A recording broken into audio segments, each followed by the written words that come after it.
station, where unknown forces strike the edge of ecology. On the 17th of January 2014, Princetown University released a very interesting paper discussing online social networks, or as they call them, OSNs. And this study looks at Facebook and the trends that it has revealed through using Google Analytics data, suggesting that we're going to see essentially a die-off of Facebook in the coming years. I personally find the study very interesting because I've been monitoring Facebook over the years. When it was first released back in 2005 or 2006, I guess, was when it started to get really popular. In the initial phases, it was only open to universities, and that's how I originally found out about it, because I actually registered my university at the time as an academic institute, and I had an email from Facebook the next day confirming that they acknowledged that and allowed me to register. So I kind of trailed, in a way, I was part of the kind of group of people who embraced Facebook very, very early on and embraced it and kind of treated it as a bit of a gimmick at first, but it had some unique features. The main unique feature, I think, was the fact that it was based around your actual name and not a username as such. Something like MySpace still relies on creating a username that wasn't necessarily your actual legal name, and as a result it didn't have that personalised feel that Facebook has. And I think people embrace Facebook largely as a result of the fact that it felt like a phone book. It felt like a real replacement for an actual phone book, and certainly with the advent of mobile phones, that in itself became very important, and Facebook is now so intrinsically linked with mobile phones and the way it syncs your phone book, if you allow it to, with your Facebook contacts, that I think that's where the activity sort of really is focused on nowadays. But back in 2005-06, it was very much a website, and that was all it was, and it was used as a means to communicate with people, but in a kind of personalised way. So anyway, like I say, I embraced it. I had friends who embraced it. By about 2007, 2008, I guess we were part of that group of people who were the core Facebook user base. And I'm the same age as Mark Zuckerberg, or I'm slightly younger, I think I'm maybe a year younger. So I was sort of like the core demographic, if you like, during that period. And it was embraced and used and utilised, and it was good. I wasn't against it. I thought it was quite a powerful tool. But as the years have gone by, personally I've monitored it to a certain extent, and I've been interested to see a decline, and I believe it's a very real decline that we've certainly seen in the last year, certainly. And that's why I was very interested to see this paper, because it sort of turned up right at the point where I believe we are seeing a serious decline in Facebook usage now, and I suspect people at Facebook are probably quite concerned about what's happening, unless they've got some grand strategy in place to sort of see this pan out, and they may have some long-term idea, some agenda. I think they probably do. But anyway, so really, to begin with, I mean, this paper is available online. I'm going to link to it in the podcast description notes for those that may want to read it. It's very academic and it's very mathematical. It uses a lot of very complex mathematic formulas, and I don't pretend to understand half of them, because it's one of those academic things where unless you're in the field and you understand the principles and the theory behind this stuff, it's very difficult to intuitively or logically understand it. So you kind of just have to take their word for it, in my opinion, unless you want to spend hours analysing this information and trying to sort of get a handle on it from an academic perspective. But certainly my background, I'm a software engineer, and I understand logical reasoning and mathematical formulas and stuff, but sometimes, unless you're in that particular field, in that particular academic line of research, you can't really understand some of this stuff. And I mean, these equations are, I'm just looking at them now, they're the kind of thing you'd see in a quantum physics paper, so be aware of that. But anyway, we're talking here about what they're describing as an epidemiological model, and it represents the study of social networks and how they rise and decline in popularity. And one of the interesting things that many people have picked up from this paper is how Princetown University have essentially described online social network usage as something that's akin to catching a disease, a contagious disease. So you have the infection period where adoption is essentially described as an infection, and then you have the abandonment phase, which is described as recovery. And I found that very interesting. And I'm not sure if Princetown University are kind of making some point there about their perspective on online social networks. It probably isn't that. It's probably just the language that their academic sphere, their particular area of dynamic modelling or whatever it is that these guys specialise in, it's a terminology that they use probably without thinking too much about the deeper ramifications of describing it in that way.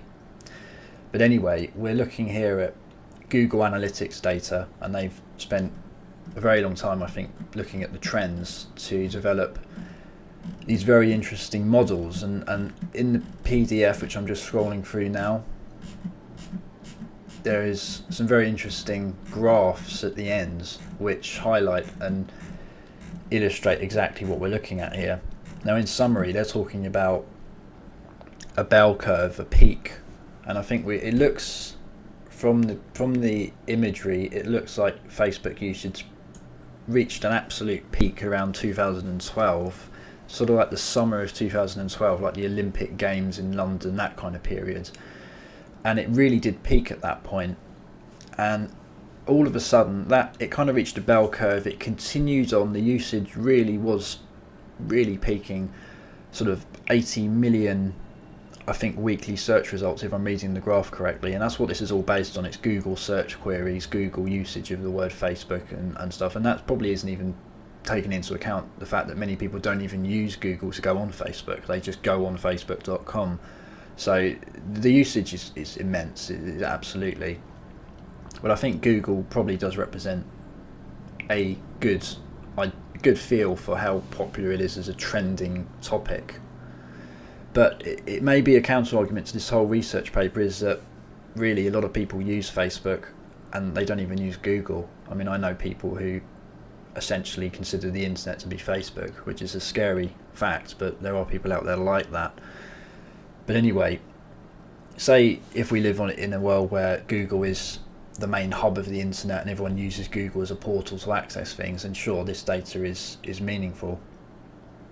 So what we're seeing is a definite decline that started around about, from what I can tell of the graph, we're looking at around summer of 2013, so about 6 months ago from the point of this podcast episode.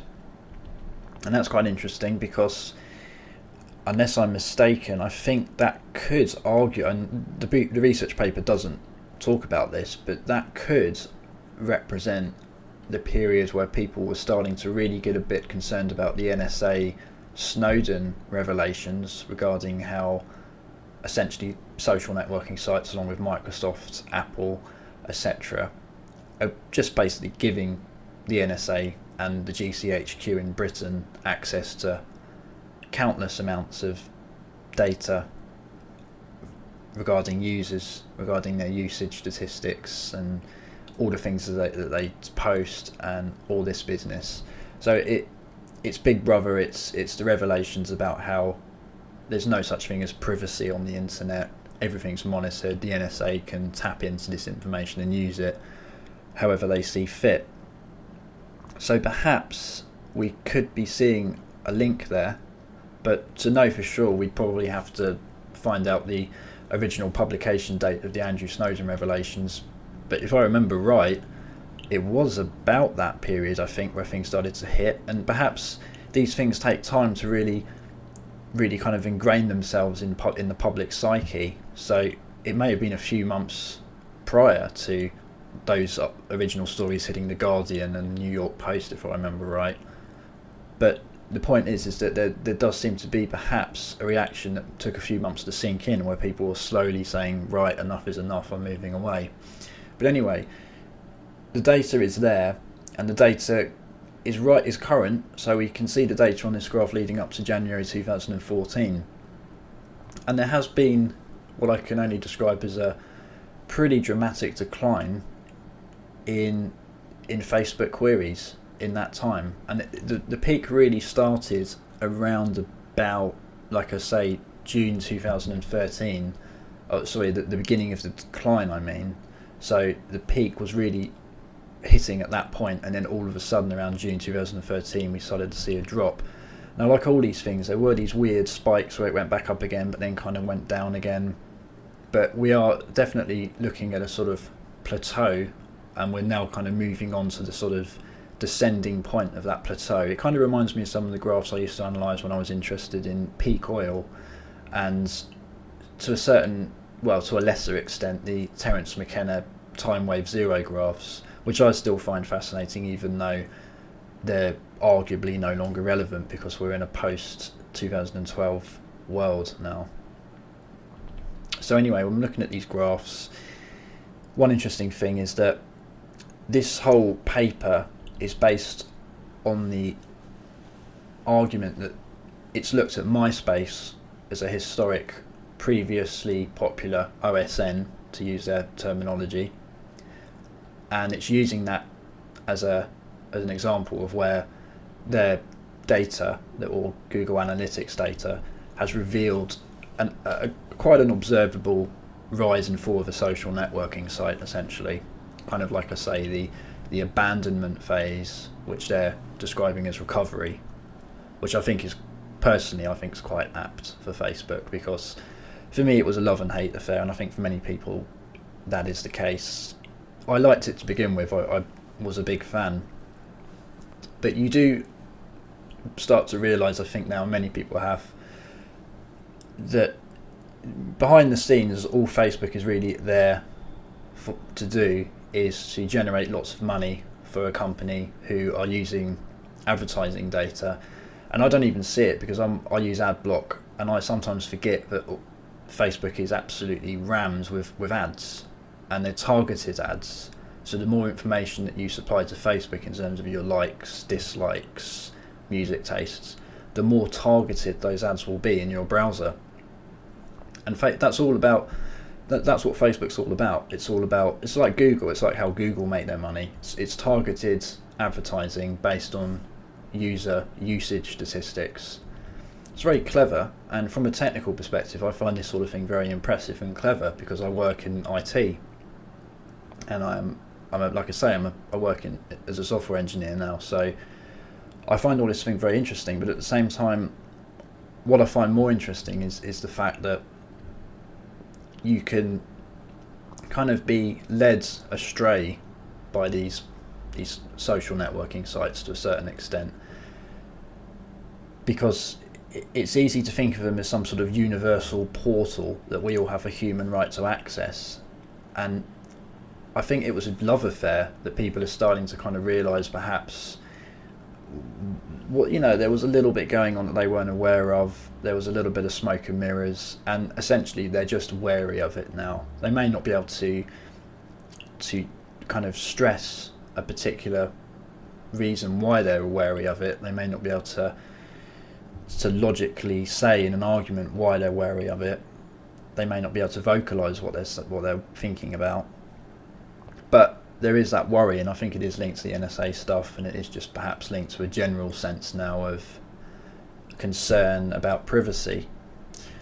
But beyond that, there has just been slightly more straightforward research done in this field, which suggests that a lot of it is simply due to teenagers not wanting to be on the same social networking site as their parents, which is an age-old thing that will always happen. So you've got a certain generation now coming in very young, because kids nowadays are into all this stuff because it's there. So we're talking 10 to 15 year olds, perhaps even younger in some cases, are on Facebook, and they're seeing that their parents are uploading pictures of them the night before doing stupid things in the living room, and they don't want that. They don't want to be associated with what their parents are up to. They don't want to be liked by their mum, all that kind of stuff. There's not really anything Facebook can do about this, I don't think. I mean, I'm sure that they've had meetings about this kind of thing, like creating a separate area for children or something, I don't know. But the point is that people are starting to embrace slightly different social networking tools now, trends, and I don't think you can describe these new things as social networking sites, because they're not. They're closed systems. And it's interesting because I've sort of seen this pattern come and go, and I've seen the trend before, and then the internet essentially started off with these closed systems such as internet relay chat, where you could go into a chat room and you might need a password to get in there, but you would use that as a means to communicate with your friends. Or things like ICQ, instant messaging software. That was all the rage about 10 years ago. It was huge. Things like MSN Messenger, ICQ, various other ones. But these were essentially desktop-based instant messaging software systems that weren't websites. They were applications that you'd run in your taskbar. Very few people use them now, from what I've seen. I mean, certainly from my sort of social networking, social online experiences, I've seen the trend now shift way towards Facebook. So if I want to communicate with a friend, I'll send them a message on Facebook and they get it instantly anyway, because they have a mobile phone app with the message, and it comes through as a notification. But what we're seeing now are things like WhatsApp becoming very popular, and these are apps that are solely smartphone orientated. You can't get a desktop version of these apps, but I suspect we may see something like that develop in the next year or so, because there's a big demand for it. But these are essentially closed networks, instant messaging systems that they can keep a history of your conversation, but you can delete it easily. There's no way of getting it back, retrieving it if you do. And they're closed systems. They're not there to kind of have a news feed and to post what you're doing every day. You're just having chat conversations with selected groups of people, sending pictures, sending files. I'm sure most of the listeners of this podcast are aware of these apps. I don't want to go too deeply into them. But the point is that teenagers appear to be embracing these more and more and moving away from things like Facebook. So this decline looks like it may well be very, very real. It isn't just some imaginary graph based on crazy data that fluctuates every 6 months. It looks like we've seen quite a considerable drop, and I think if I look at the graph correctly, the point we're at now with Facebook usage or Google Analytics data, search usage for this, shows that it looks like it's at the point now where it's equivalent to the point it was at back in mid-2010. So we're talking quite a distance from that. So the peak is way up there, so the 2012 period. We're now back down to a 2010 level. So that's quite a drop.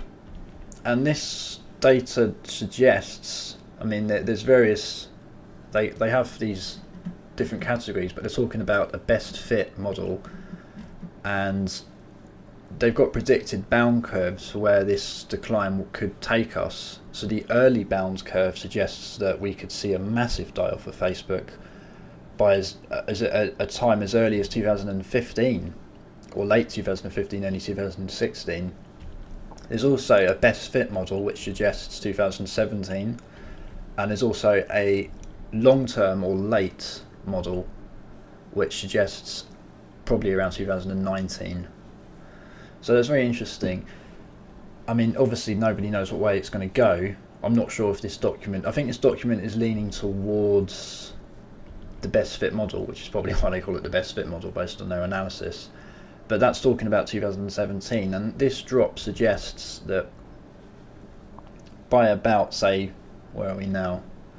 So say we're at 2000 we're in 2014, but say by mid 2014, so June, say around June time this year, Facebook usage and just general interest and buzz will probably be at around about a 2007 level, which is very interesting because that was 2007, as far as I'm concerned, was the year where it became a known entity. I mean, I still remember to this day going into restaurants and bars and talking to people and saying, "Are you on Facebook?" And you would still get people who would say to you, "What's that?" And it hadn't entered the paradigm. It hadn't entered the lexicon. So, not fully anyway. So you couldn't just say to somebody, "Are you on Facebook?" It would be like walking up to a man in 1992 and saying, "Oh, why don't you just Google it?" They would think you were probably mentally ill, or they wouldn't understand what you were referring to if you said that. So it's interesting that, and that's a memory I always have. I remember specifically going into a bar and talking to somebody and saying, "I add you on Facebook," and they said, "What's that?" And I had to explain it to them what Facebook was, and that was 2007. And they were quite a social person. It was at university. It was on a campus. They were quite sort of, much ado, laid back kind of person. The kind of person you'd expect to be on Facebook, essentially, but not then, not in 2007. People tend to forget that. So that's very interesting. So we could see such a decline this year in Facebook usage that we would actually be comparable to that sort of period where some people were on it, some people weren't. It was not an assumed reality that you'd be on Facebook. So 80% die-off, so that's essentially what they're saying. By 2017, we may see an 80% drop in Facebook usage. So this isn't people deleting their accounts, this is more people just not bothering to log in anymore, not bothering to participate in the system. And I'm like that now. I don't really use Facebook anymore. I log into it maybe once a day to just have a very, very quick scroll of the news feed. Perhaps, and I say perhaps because it's maybe once a month now, if that, like the odd story, and occasionally send messages to people privately via the instant messaging feature of Facebook, which is about the best thing Facebook has now, really. But I rarely do that because I just tend to use WhatsApp instead, or email. And I'm not saying that they're safer systems, because I'm sure they're monitored as well, but people, are generally just wary of Facebook, I think. So that's what the data is suggesting, the Google Trends, Google Analytics data. So this is a good thing. Personally, I think it is, because I think the problem with Facebook now is that people are often think that they're friends with somebody and they're linked to them in life because they're associated with them on Facebook, and I think that's a mental flaw, and there's no such. I've certainly learnt the value in life of actual communication with people on a face-to-face basis or over the phone. So in other words, real communication with somebody, not just liking a picture on their newsfeed or sending them a message. There was a rumour years ago that I actually thought would be a good idea, but it was obviously just a fake, an April Fool's style rumour, that Mark Zuckerberg was looking at creating a different version of Facebook, a new Facebook, completely separate to Facebook, where the idea would be that you would only be friends with people who you genuinely wanted to be in contact with and actually see in real life, actually go out with and socialise with and catch up with and go for a drink with. And I personally thought it was a really good idea, but it was obviously, it was nonsense. I think at the time it was probably just a story based around somebody's view that Facebook was about sort of linking with people who you're never going to see again. You're never going to see them again, literally. So what's the point in looking at their pictures and stuff? Because you're almost looking at a ghost. You're looking at a ghost of your past a lot of the time with Facebook. You're not looking at somebody who you want to see again, or even if you did, they may not want to see you, or even if you both did, you may live 200 miles apart, so it's just never going to happen practically. And I'm not saying it's a bad thing to have some sort of link to them, but I just think that the original premise of Facebook was probably a good sound one. Well, actually, it was just so Mark Zuckerberg could get laid, but that's another story.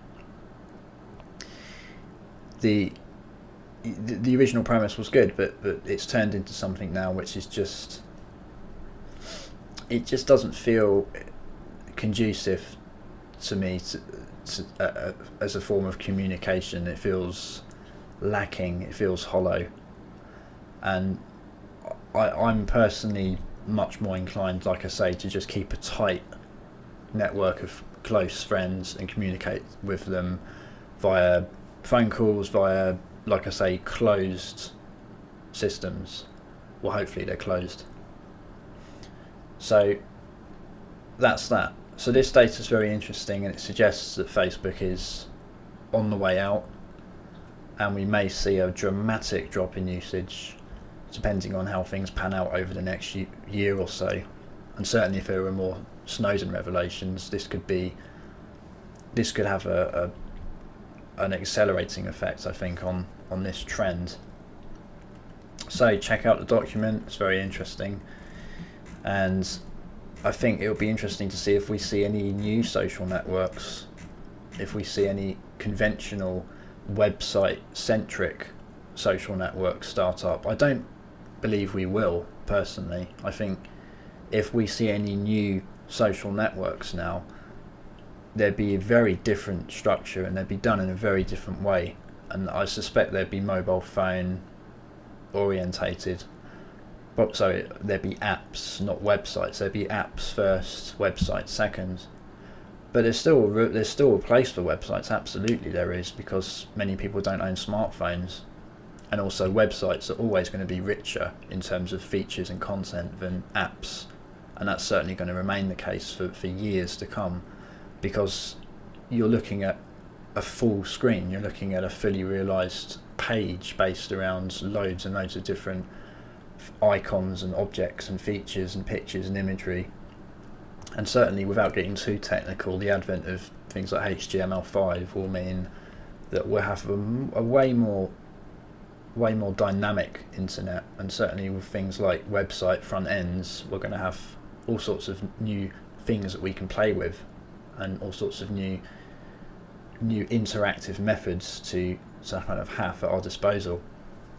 So who knows, I'm sure there'll be new things coming, but Facebook, perhaps the paradigm has shifted, and we may be looking at a decline. And for those who saw it through from its inception around about 2005, I guess, to today, it's been very interesting to see it play out. So there we go.